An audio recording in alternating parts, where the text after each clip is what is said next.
Justin Sun, the next Kwon or Sam Bankman-Fried. The TRON founder has built a crypto empire that would cause collateral damage if it collapsed. Justin Sun is a lot like Sam Bankman-Fried and Kwon. All three have outsized ambitions, SEC case files, and have gambled with Bitcoin. And all three have sat at the top of crypto trading empires that would cause cascading problems across the industry if they were to implode. Thankfully, that's only happened to two. Awbvious is a pseudonymous DeFi user and internet artist. After a lifetime in crypto, Justin Sun has done nearly everything the industry has to offer. He saw the early years of Ripple Labs, launched a blockchain in 2017, and got rich enough to throw his weight around as an advisor and investor ever since. So you might justifiably compare him to any crypto entrepreneur and find similarities. However, when it comes to Justin Sun, Kwon, and Sam Bankman-Fried, there is a je ne sais quoi that links all three. Knowing the calamity his peers have caused, it's worth considering these similarities in personality, effect in business, and what it means for Sun's future. Justin Sun seems to have taken a page from the SBF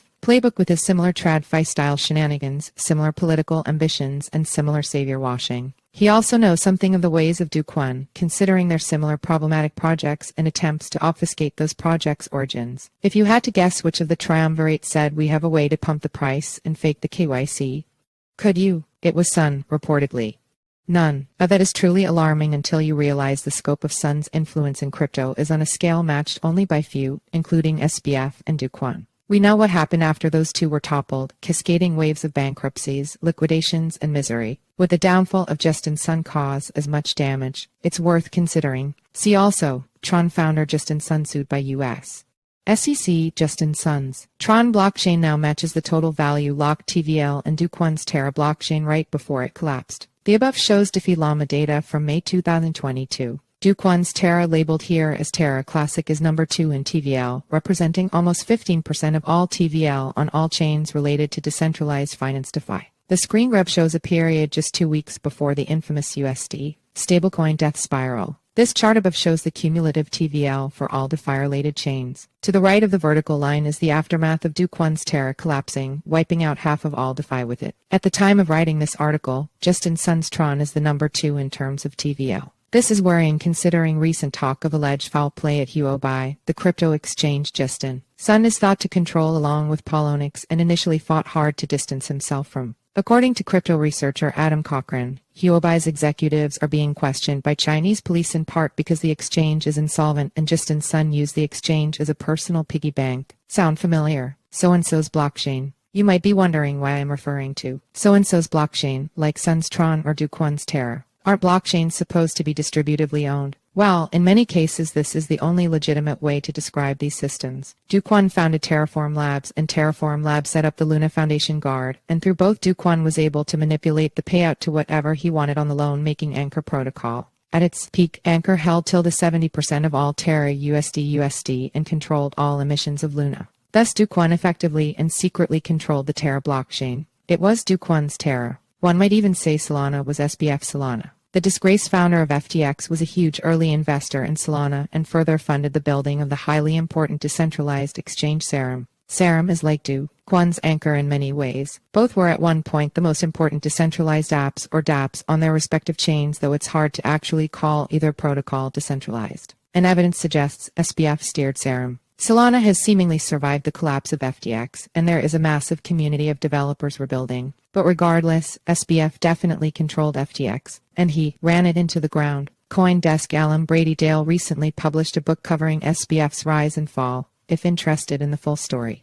See also, Axios crypto reporter Brady Dale discusses new FTX book as for TRON. Even the former chief technology officer of TRON said the blockchain is centralized. In fact, he wrote, TRON project is centralized. Token distribution is centralized. Super representatives are centralized. Code development is centralized. Even worse, it seems Justin Sun has his own set of TRON network admin keys and was found using them. Thus, it is Justin Sun's TRON. TRONust. There have been worrying signs about Justin Sun and Justin Sun's TRON for years, some of which was brought up in the recent U.S. Securities and Exchange Commission (SEC) lawsuit. What is most concerning to some, however, is TRONust. Not to give Justin Sun's other stablecoins test, Huobi EcoChain pegged Hust, and the USD inspired us to pass. TRONust is an asset of particular importance to the Asia-based crypto trading scene, and USD is of course the stablecoin with the biggest market capitalization by far. In Dale's book, the titular antihero SBF, who started his crypto career in Hong Kong, is quoted as saying Tether was the cryptocurrency that interested him the most. TRON is where most USD is issued and most value for TRON itself is derived. On that front, yes, TRON USD is used for trading, but recent reporting suggests there's another more important use case for the network. Namely, TRON USD is, as the chain Argos folks write, a funnel to establish backing for a USD payment network aimed at people who cannot easily or legally, depending, hold USD or transfer them, and who should be helping to establish this funnel with TRON, but USD issuer Tether, none other than SBF. According to Chain Argos, writing in September of 2022, SBF's exchange FTX and hedge fund Alameda accounted for almost all of the Tether mints on TRON, which function like a central bank or reserve manager for a shadow East Asian USD payment system. Before he stepped down, Alameda former co-CEO Sam Trabucco was grilled about those Tether mints on CBTV. Pegged. The same team at Chain Argos that found discrepancies between Binance USD bust issued on Ethereum and bust issued by Binance and pegged on the BNB Smart Chain are now raising similar issues about TRON issued USD and TRON pegged USD, where things got just as blurred. This is significant not only because Binance later admitted to not always keeping bust treasury square, but because it shows how easily pegged or wrapped assets can be gamed. For instance, if there is an exchange with a related blockchain, it can create pegged assets by minting representations of real things, including other cryptos, on-chain by supposedly holding assets in reserve at the exchange. In part because of the lack of regulation, and in part because of the lack of insight into centralized exchanges, when someone mints a pegged asset, it is a trust game. See also, what's the point of stablecoins? The reasons, risks, and reason they exist. The system where exchanges get to say, trust me, one pegged BTC will always equal one BTC. No, you cannot see for yourself where I am keeping the collateral, and we have to believe them, can work fine unless a sufficient number of users try to withdraw their capital at once and find that there is not enough collateral to redeem all the outstanding pegged assets. Pegged assets are valuable for exchanges because the exchange basically gets to control how many pegged tokens exist and what they are worth. This is why the bust story was such a big deal. The Binance-branded stablecoin once issued by Paxos was being used like it was worth the same on BSC as on Ethereum, even though it was revealed to not be fully backed. In Justin Sun's universe, things can get even more complicated because there are many different entities, like the Huobi and Poloniex exchanges, which can mint pegged assets, as well as many different blockchains, like TRON and Huobi EcoChain, that are all very likely under the control of the same individual. Thus, wherever a token is issued on-chain, once it goes from any of those blockchains into or out of any of those exchanges, it effectively becomes a pegged asset. In the case of TRON USD, it is even worse. There is no audited entity like Paxos to attest for some of the underlying assets backing some of the bust in existence. Neither is there a sufficiently decentralized chain like Ethereum to make sure transactions are secure and final. And while Binance is certainly no pillar of virtue, Huobi and Poloniex don't always inspire confidence. Poloniex, for instance, has not yet disclosed its reserves, yet allegedly holds the backing assets for wrapped Bitcoin WBTC on TRON. See also, crypto exchange Poloniex agrees to $7.6 million fee to settle sanction violation charges. Honestly, in the case of paying cash to mint TRON USD, why would anyone entrust assets to those exchanges to mint wrapped tethers? Wrapped assets are ostensibly the same product with a slightly different function,